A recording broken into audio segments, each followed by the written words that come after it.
UP board class 10th subject math exercise 4.2 का question number 5। Question number 5 में कहा गया है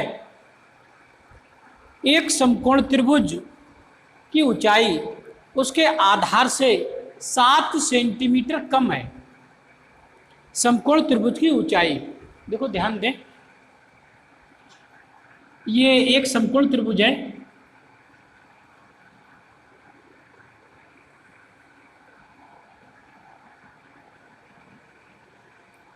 समकोण त्रिभुज एक ऐसा त्रिभुज होता है जिसमें यह कोण 90 डिग्री हो।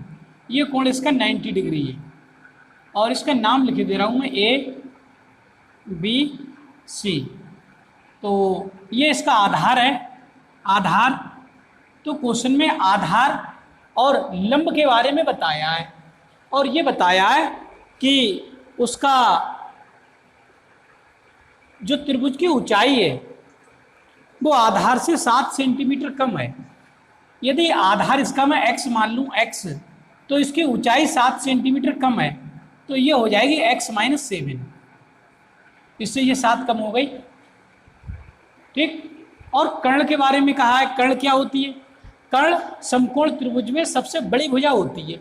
90 अंश के सामने भुजा कर्ण होती है। तो ये कर्ण भी दे रखा है इन्होंने। ये जो कर्ण है 90 अंश के सामने भुजा जो कर्ण है, कर्ण के बारे में भी बताया है। कर्ण है 13 सेंटीमीटर। कर्ण 13 सेंटीमीटर है। ये भुजा इसकी 13 सेंटीमीटर है।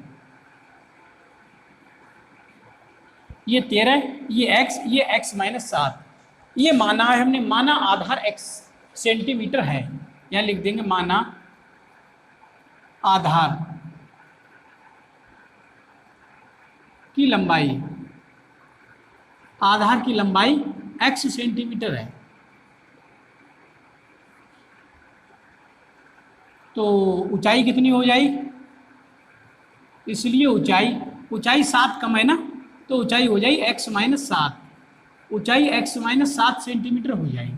तो ये हमने आधार माना था, ऊंचाई हमने इसकी निकाल ली। अब क्वेश्चन में ये कहा है कि कर्ण इसका 13 सेंटीमीटर है। सही, 13 लिख दिया। तो क्वेश्चन में ये पूछा कि इसकी 2 भुजाएं ज्ञात करो, मीन्स आधार और लंब, ये दोनों ज्ञात करो। तो आप लोगों को पता है ये त्रिभुज समकोण त्रिभुज है। समकोण त्रिभुज में पाइथागोरस प्रमेय लागू कर देते हैं। पाइथागोरस प्रमेय द्वारा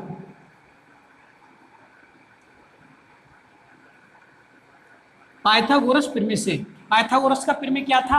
90 अंश के सामने की भुजा कर्ण AC पर बना वर्ग, मीन्स ये था कर्ण पर बना वर्ग। कर्ण पर बना वर्ग बराबर होता है आधार पर बना वर्ग और प्लस लंब पर बना वर्ग। ये होता है पाइथागोरस प्रमेय।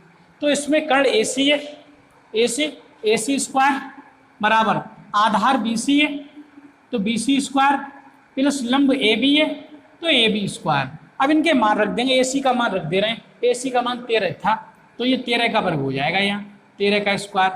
और BC की बात हो रही है, BC x है, तो x का वर्ग हो जाएगा। AB की बात हो रही है, AB x-7 है, तो x-7 का स्क्वायर हो जाएगा। तो यहाँ से 13 तो 169 हो जाएंगे। इज इक्वल ये x स्क्वायर प्लस, इसमें फार्मूला लगा देते हैं a-b का होल स्क्वायर। तो a-b का होल स्क्वायर क्या होगा?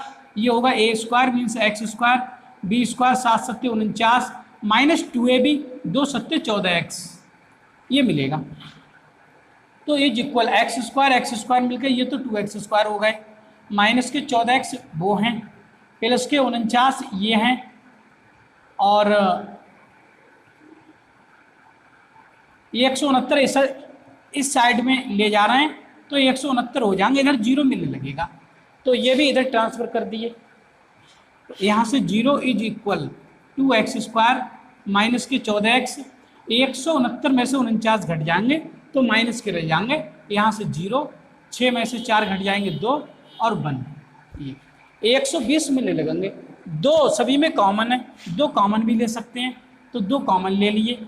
x स्क्वायर माइनस 2 7 14 माइनस 2 6 12 1 0, तो 2 गुणा के हैं, ये 2 0 के नीचे आएंगे, ये तो 0 हो गए। तो समीकरण केवल ये रह जाएगी x square minus 7x minus 60। इसके फैक्टर कर लेंगे, फैक्टर, और फैक्टर करने के बाद x के मान निकाल लेंगे।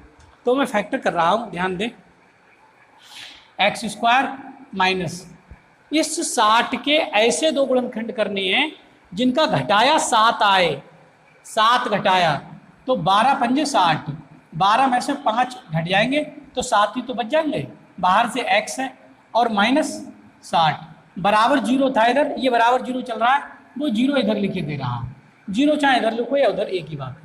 अब इधर माइनस अंदर करे दे रहे हैं, इधर से x अंदर करे दे रहे हैं, तो यहाँ से एक्स स्क्वायर, ये ब्रैकेट टूट जाएगी, माइनस प्लस माइनस, एक्स की 12 की मल्टीप्लाई 12x, माइनस और माइनस प्लस, एक्स की 5 की मल्टीप्लाई 5x, माइनस के 60 इज इक्वल 0।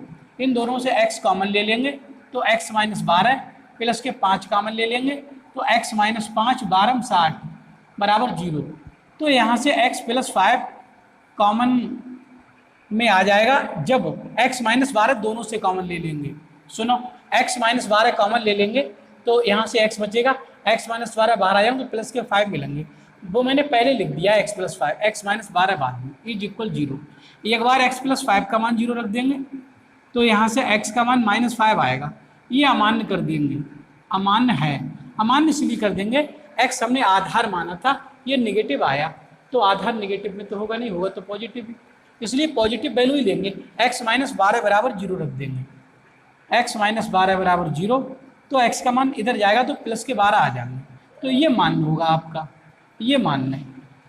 तो x का मान आ गया, अब तो आधार की लंबाई भी निकल गई और इसकी ऊंचाई भी निकल जाएगी।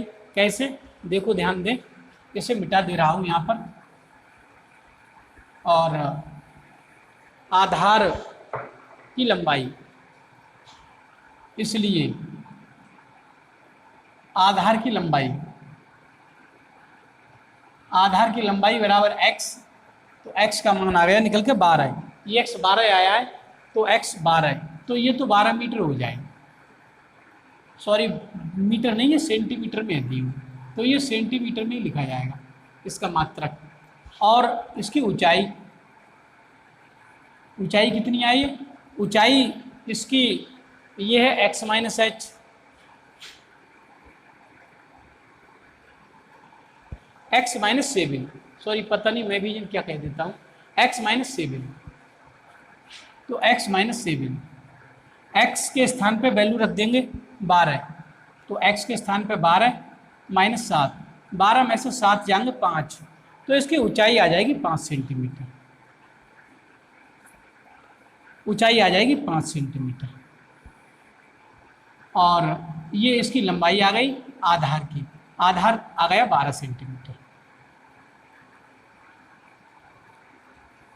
तो ये दोनों आंसर आ गए, एक आधार 12 सेंटीमीटर, ऊंचाई 5 सेंटीमीटर। ये क्वेश्चन कंप्लीट हुआ। तो मैं समझता हूँ अब ये क्वेश्चन आप लोगों की समझ में आ गया होगा। इस वीडियो में इतना ही। वीडियो को लाइक कर दें, चैनल को सब्सक्राइब कर लें, और मेरे द्वारा पढ़ाई वीडियो को यार दोस्तों में भी शेयर कर दिया करो, जिससे गरीब और कमज़ोर वर्ग के बच्चे भी इस निःशुल्क, सस्ती और मुफ्त शिक्षा से लाभान्वित हों। इस वीडियो में इतना ही। धन्यवाद।